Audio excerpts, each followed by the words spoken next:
I woke up to the sound of boots crunching on my gravel driveway, my heart sinking as I saw a crowd of strangers outside my window. It was barely dawn, and there they were, 20 people, led by a man in a slick suit, holding a clipboard stacked with papers that screamed trouble. My daughter, Lily, was asleep upstairs. Her weekend visit, the only thing keeping me sane after my wife's death 2 years ago. This ranch in Willow Creek, Texas, was all we had left, our refuge, built by my father's hands. The man in the suit, with a smug grin, knocked hard on my door. "Mr. Ethan Carter?" he called, his voice sharp like he already owned the place. "I'm with the Willow Creek Homeowners Association. You've got 30 days to vacate this property." My stomach twisted. Vacate? This land had been ours since the 1950s, long before their fancy, gated community sprang up. I stepped onto the porch, the morning air cold against my skin. "You've got the wrong guy," I said, trying to keep my voice steady. "This ranch isn't part of your HOA. The man, who introduced himself as Gregory Wells, chuckled like I'd told a joke. "Oh, Mr. Carter, this entire area falls under our rules now. Your cows, your rusty fences, they don't fit our vision." He handed me a thick packet labeled Notice of Violations, listing absurd complaints, unapproved livestock, non-compliant structures. Even my wildflower garden was unsightly. I felt a pang, thinking of Lily running through those flowers, giggling as she chased butterflies. This place was her joy, our bond. Gregory's eyes gleamed with confidence. "Fix this in 30 days, or we'll take legal action. We don't lose these fights." Behind him, the crowd murmured, some looking uncomfortable, others nodding like they believed him. I clutched the papers, my hands shaking. 2 years ago, I'd lost my wife, Sarah, to cancer. The court had let Lily stay with her grandparents in town, saying my ranch was too remote for a kid. This place was all I had to prove I could be her dad. Now these people wanted to take it? I wasn't going to let that happen. That night, I sat at the kitchen table, the packet of violations spread out under a flickering bulb. Lily's drawings hung on the fridge, pictures of our barn, our horses, me smiling. I couldn't lose this for her. I called my old friend, Tom Hayes, a lawyer who grew up fixing tractors with me before he went to law school. "Ethan, this smells like a scam," Tom said over the phone, his voice calm but serious. "Send me those papers. I'll dig into it." I faxed them over, my mind racing. Something wasn't right. My dad had always said this land held secrets, things he'd set up to protect us. I just didn't know what yet. The next morning, I walked the ranch, the same paths I'd taken with Lily, teaching her to ride. I found an old shed behind the barn, one I hadn't opened in years. Inside, buried under dusty tools, was a locked metal box with my dad's initials carved on it. My hands trembled as I pried it open. Inside were yellowed papers, maps, and a note in my dad's handwriting. "Willow Creek's heart runs through us." A chill ran down my spine. The maps showed lines, pipes, cables, stretching from my ranch to the entire neighborhood.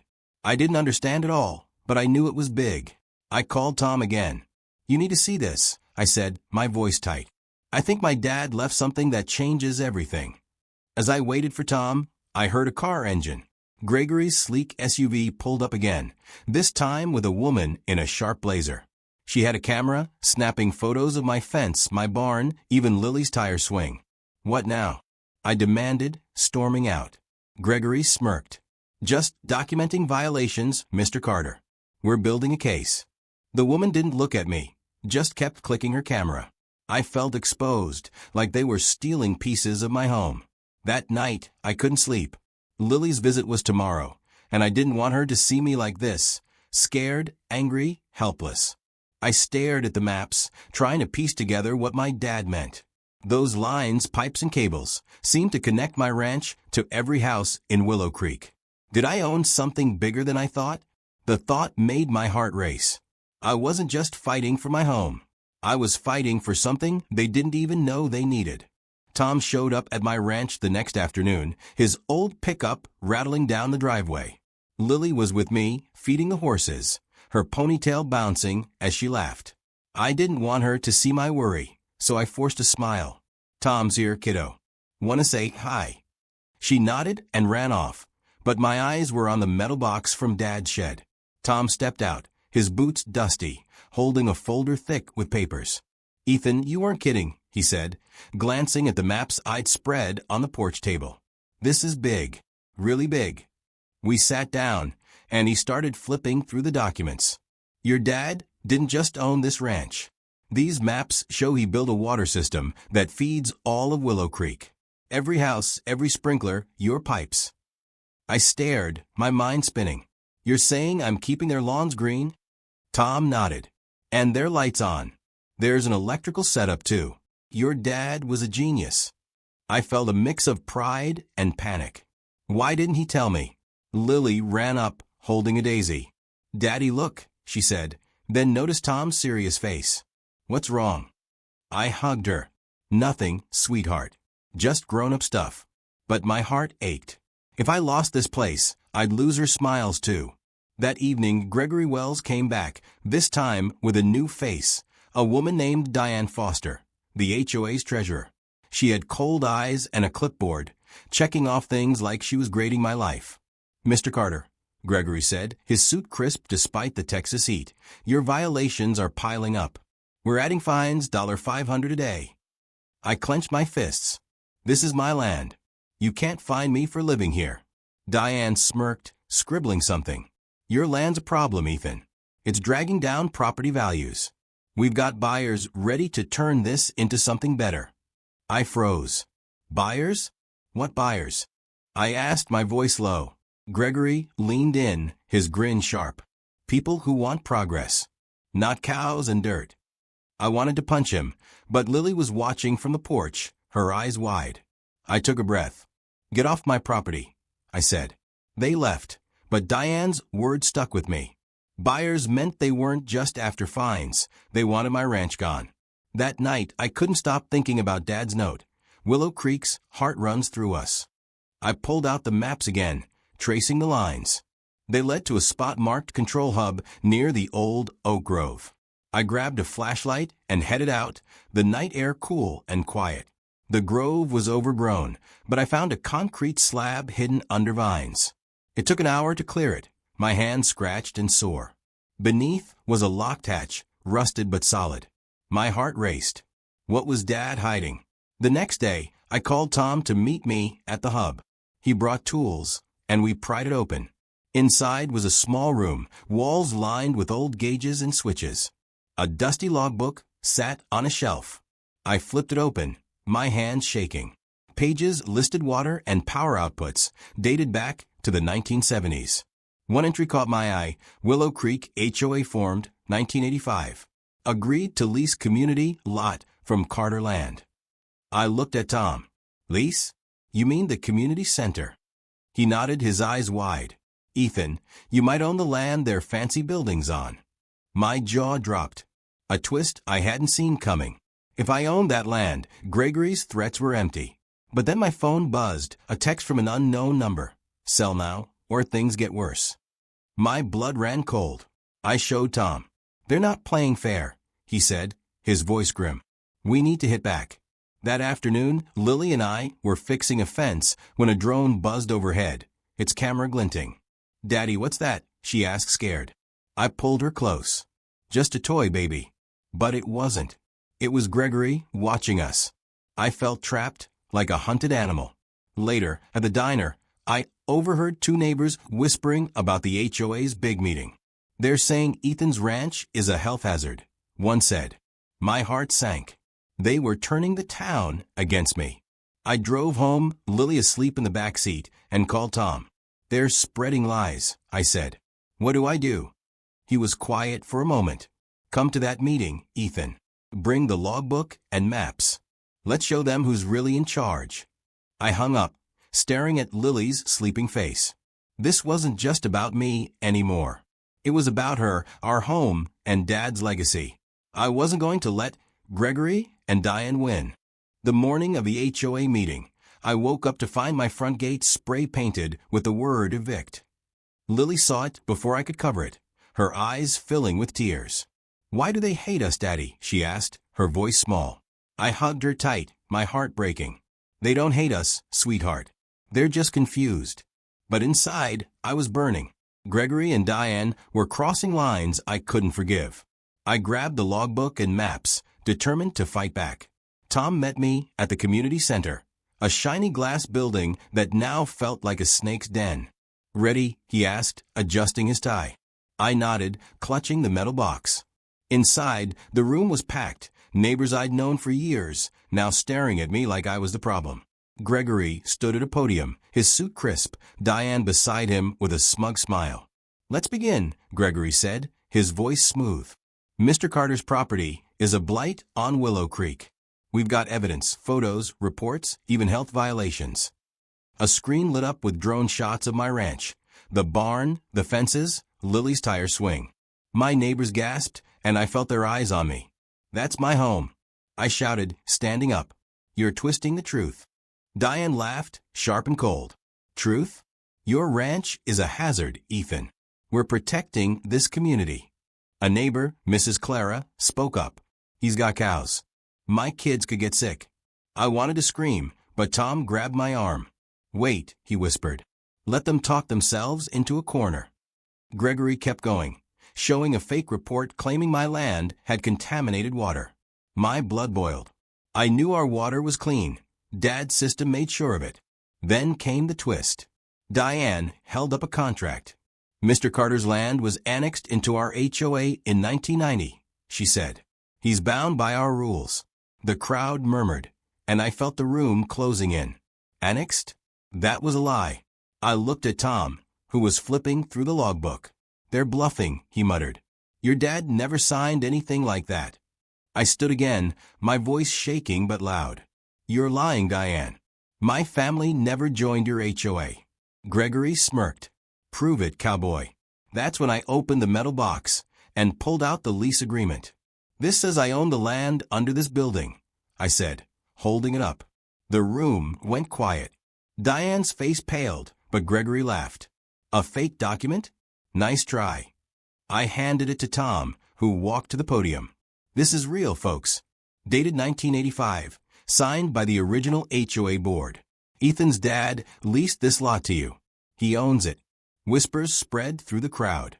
Clara looked confused. "So what does that mean?" she asked. Tom smiled. "It means the HOA has no power here unless Ethan allows it." Gregory's grin faded, but he recovered fast. "We'll verify that in court," he snapped. Meeting adjourned. As people filed out, a man named Mike, who ran the local hardware store, pulled me aside. "Ethan, I didn't know," he said.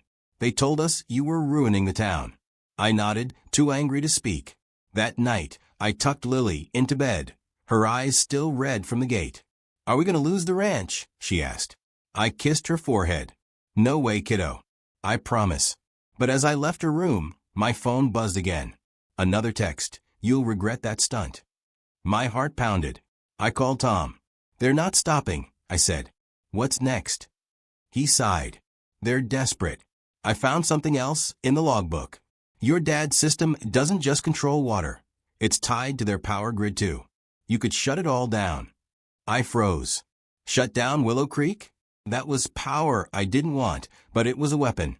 The next morning, I went back to the control hub. A padlock I hadn't noticed before was cut, the hatch ajar. Someone had been inside. My stomach dropped.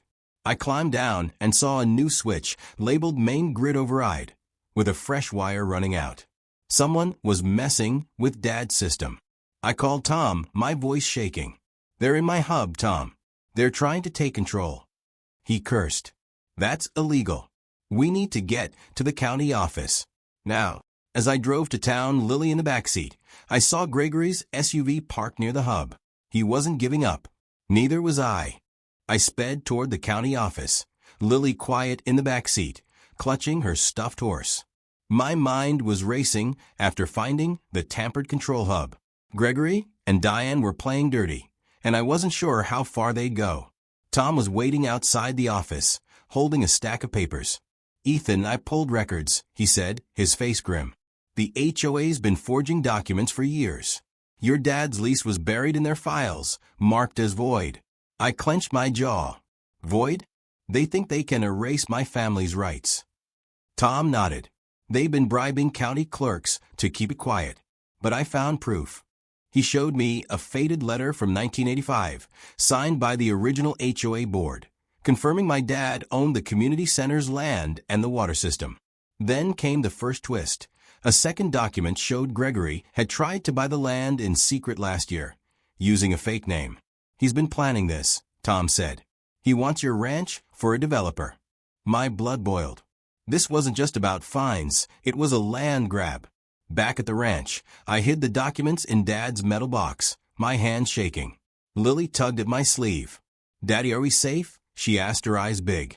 I forced a smile. Always, kiddo. But I wasn't sure.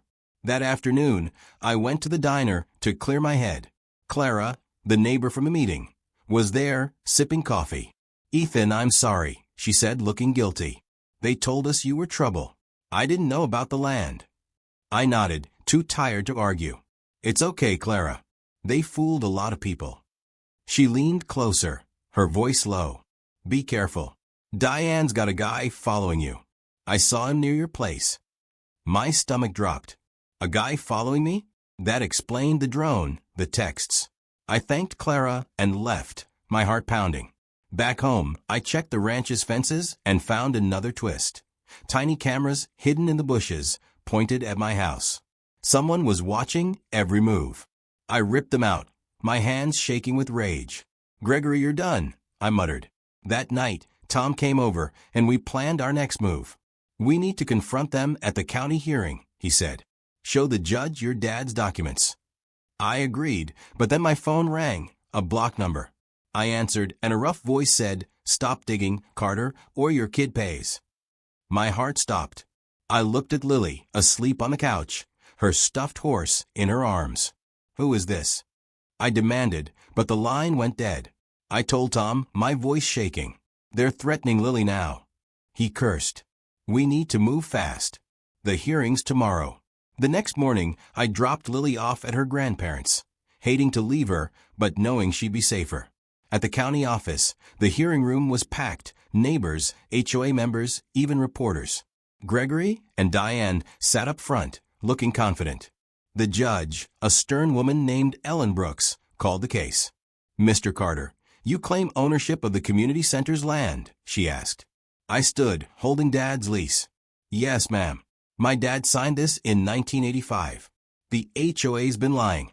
Diane jumped up. That's fake. He's squatting on our land. The crowd gasped, but Tom handed the judge the documents. She read them, her face unreadable. Then came another twist. A man in a gray suit stood up from the back. I'm Henry Tate, county surveyor, he said. Those pipes under Mr. Carter's ranch? They're not just water. They control the town's backup power grid. Shut them off, and Willow Creek goes dark. The room erupted in whispers. Gregory's face turned red. That's ridiculous, he shouted. But Judge Brooks raised a hand. Enough. I'll review this evidence. As we left, Diane cornered me in the hallway. You're making a mistake, Ethan, she hissed. We have friends who can make your life hell. I stared her down. Try it. I'm not scared. But I was. For Lily. That night, I checked the control hub again. The new wire was gone, but something worse was there, a note taped to the hatch, last warning. I called Tom, my voice tight. They're not stopping. What's next? He was quiet, then said, we flipped the script. Use the grid. I didn't sleep that night, thinking of Lily, Dad's legacy, and the power I held in my hands. I stood in the control hub, the note, last warning, crumpled in my hand. My heart pounded, thinking of Lily. Gregory and Diane weren't just after my ranch. They were playing with my daughter's safety. I called Tom, my voice low so Lily, back from her grandparents, wouldn't hear. They left a note at the hub, I said. They're watching me. Tom cursed. Ethan, we need to act now. The judge is reviewing your documents, but we can't wait. I looked at the hub switches, the main grid override staring back. Could I really shut down Willow Creek's power? It felt wrong, but so did their threats. That afternoon, I drove to the community center, the logbook and maps tucked in my bag. A crowd was outside holding signs, Save Willow Creek, and No Ranch, No Problems. My stomach twisted. These were my neighbors, turned against me. Clara saw me and ran over. "Ethan, they're saying you're cutting off their water," she said, worried. I shook my head. "That's a lie. They're scared because I own their land." She frowned, unsure. Inside, Gregory was holding another meeting, his voice booming. "Ethan Carter's a danger," he shouted, pointing at drone photos of my ranch. "He's threatening our power." Diane waved a new document. "We filed a lawsuit to seize his land for public safety." The crowd cheered, and I felt sick. Then came a twist. Mike, the hardware store owner, stood up. "I checked the county records," he said. "Ethan's dad built the grid in 1975. He's right, he owns it." The room went quiet. Gregory's face twitched. "That's nonsense," he snapped. I stepped forward, holding the logbook. "It's not. My dad's system powers your homes. You want to evict me? I'll turn it all off." Gasps filled the room. Diane laughed nervously. "You wouldn't dare." I stared her down. "Try me." That night, I got another call, a woman's voice this time. "Mr. Carter, I'm Lisa, a county clerk. Meet me at the diner, alone. I have something you need."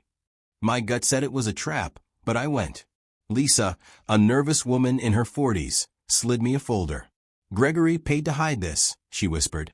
"It's a deed. Your dad owned half the HOA's lots, not just the community center." My jaw dropped. Half the neighborhood? This was bigger than I thought. "Why tell me now?" I asked. She looked down. "They threatened my job." "I'm sorry." I took the folder, my mind racing. Back home, I showed Tom. "This changes everything," he said. "You could dissolve the HOA." I felt a rush of power, but also fear. Lily ran in, holding a letter she'd found on the porch. "Daddy, look." It was from the HOA, claiming they'd cut my water tomorrow. I laughed bitterly. They didn't know I controlled their water. The next morning, I went to the hub, ready to flip the override switch.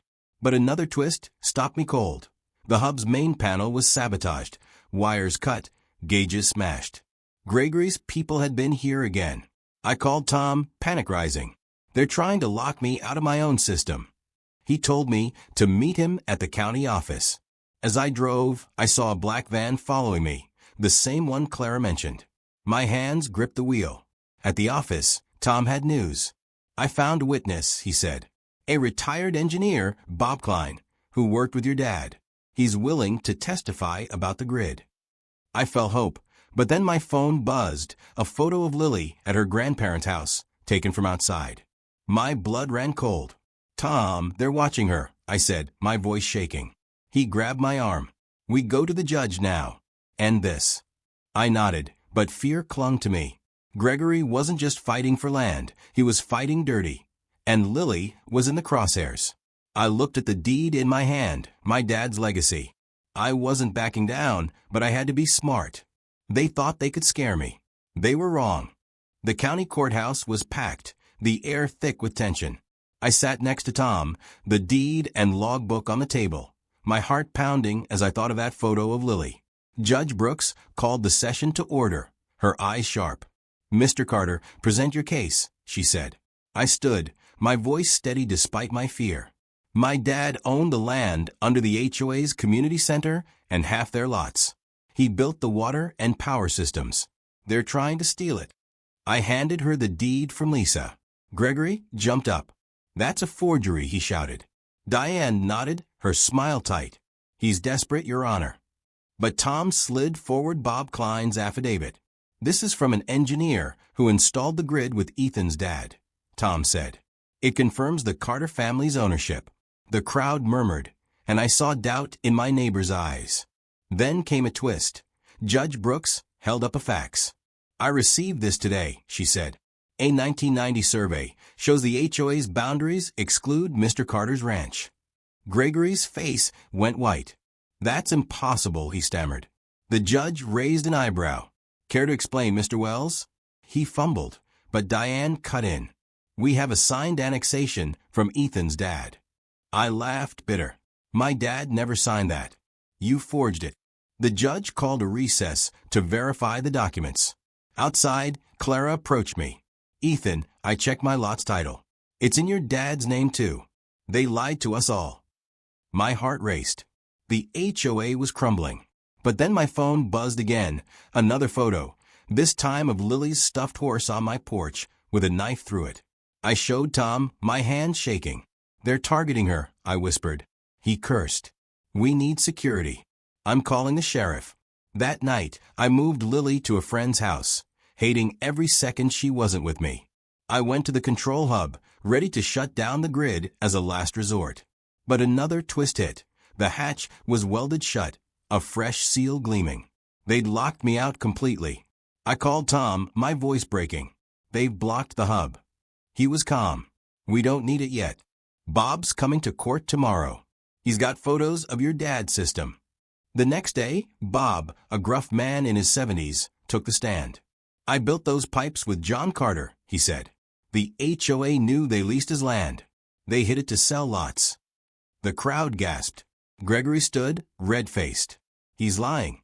But Bob held up a photo of my dad at the hub, dated 1975. Judge Brooks leaned forward. "Mr. Wells, you're in trouble." Diane tried to speak, but the judge cut her off. "Enough. I'm ordering a full audit of the HOA's records." As we left, I saw Gregory and Diane whispering with a man in a black coat, the same van's driver. My gut twisted. Back home, I found another note on my door: "You can't win." I was done being scared. I called Mike from the hardware store. "Can you get me a welder?" I asked. He hesitated. "Ethan, that's risky." I cut him off. "They threatened my daughter. I'm taking my hub back." That night, under cover of darkness, Mike and I cut open the hub's hatch. Inside, a new control box was wired to bypass my system. Gregory's people were trying to steal my grid. I ripped it out, my hands shaking with rage. Mike grabbed my arm. "Ethan, calm down. We've got them in court." But I wasn't sure.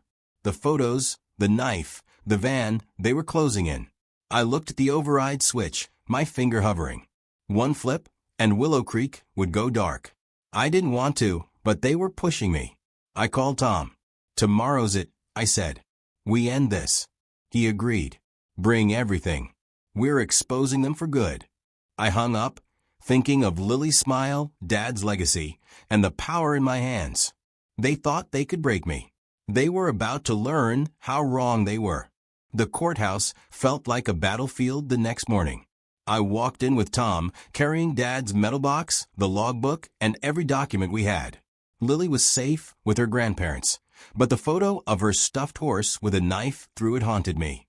Gregory and Diane sat across the room, their confidence cracking. Judge Brooks took her seat, her face stern. "I've reviewed the evidence," she said. "Mr. Carter's claims appear valid, but I want to hear from both sides." Tom stood first. "Your Honor, the HOA forged documents to claim Ethan's land. We have deeds, affidavits, and a witness." Bob Klein took the stand again, showing more photos of Dad's grid. "John Carter owned the systems and the land," he said. "The HOA's been lying for years." The crowd buzzed, and I saw neighbors like Clara nodding. Then came a twist. Lisa, the county clerk, walked in unannounced. "I have proof," she said, holding a USB drive. Emails from Gregory to a developer, planning to sell Ethan's ranch for millions. The judge's eyes narrowed. "Hand it over." Gregory stood, sweating. "She's lying. Those are fake." But Lisa shook her head. "I kept copies because I knew you'd deny it." The judge plugged in the drive, and emails flashed on a screen. Gregory promising a developer clear title to my land. The room erupted. Diane tried to run, but the sheriff blocked her. "Sit down," Judge Brooks snapped. I felt a rush of hope, but then another twist hit. The man in the black coat from the van stood up. "I'm Paul Reed, private investigator," he said. "I was hired to watch Ethan. But I found something else. Gregory's been siphoning HOA funds." He handed the judge a ledger. My jaw dropped. They weren't just after my ranch. They were stealing from everyone. Neighbors shouted, demanding answers. Gregory yelled, "This is a setup," but the judge silenced him. "Enough. I'm freezing the HOA's accounts." That night, I went to the hub, Mike's welder still in my truck. The sabotage was fixed, but I found a new surprise. A hidden camera inside, still recording. I smashed it, my heart racing. They'd been watching me even here. I called Tom. "They're done, right?" I asked. He sighed. "Not yet. They're filing an emergency appeal to block the audit." I gripped the phone. "They threatened Lily. I'm done waiting." He paused. "Ethan, don't do anything crazy. We've got them in court." But I was past reason. I looked at the override switch. One move, and I could shut down their power, their water, their lies. I didn't, but I kept my finger close. The next day, I got a call from Clara. "Ethan, the neighbors are meeting tonight. We want you there." I hesitated, remembering their signs against me. "Why?" I asked. She sounded earnest. "We know the truth now. We're sorry." I went, Lily's smile in my mind. The community center was full, but this time, the crowd was on my side. Mike spoke up. "We're voting to dissolve the HOA. Gregory and Diane are out." Cheers filled the room, but then the lights flickered. I froze. Someone was at the hub. I ran out, driving to the Oak Grove. The hatch was open again, and inside was Paul, the investigator, holding a wrench. "What are you doing?" I shouted. He dropped the wrench, startled. "They paid me to cut your lines," he admitted. "But I'm done. They're criminals." I grabbed him. "Tell the judge." He nodded, scared. I drove him to the sheriff, my heart pounding. The HOA's lies were unraveling, but they'd pushed me too far. I wasn't just fighting for my ranch anymore. I was fighting for Lily, for Dad, for everyone they'd hurt. I looked at the hub's switch one last time. I didn't need to flip it. The truth was enough. The final hearing was electric. The courthouse packed with neighbors, now rooting for me. Judge Brooks held up the ledger Paul had given her, her voice sharp. "Mr. Wells, Ms. Foster, you've been stealing from this community for years." Gregory stood, his face pale. "That's not true," he shouted. But Diane stayed quiet, her eyes on the floor. Tom slid forward a final piece of evidence, a bank statement showing Gregory's payments to the developer. "They planned to sell Ethan's ranch and pocket the money," Tom said. The crowd gasped and Clara yelled, "Thieves!" Judge Brooks banged her gavel. "Order. The HOA is dissolved, effective immediately. Mr. Carter's ownership of the land and systems is confirmed." I exhaled, relief washing over me. But then came the last twist. The judge turned to me. "Mr. Carter, you control Willow Creek's water and power. What do you intend to do?" Every eye was on me. I thought of Lily, the threats, the knife through her stuffed horse. I could have shut it all down, let them feel my pain. Instead, I said, "I'll keep the systems running. This town's my home too." The room erupted in cheers. Gregory and Diane were escorted out, facing charges for fraud and theft. That night, I brought Lily back to the ranch. She ran to the tire swing, laughing like nothing had happened. I watched her, my heart full.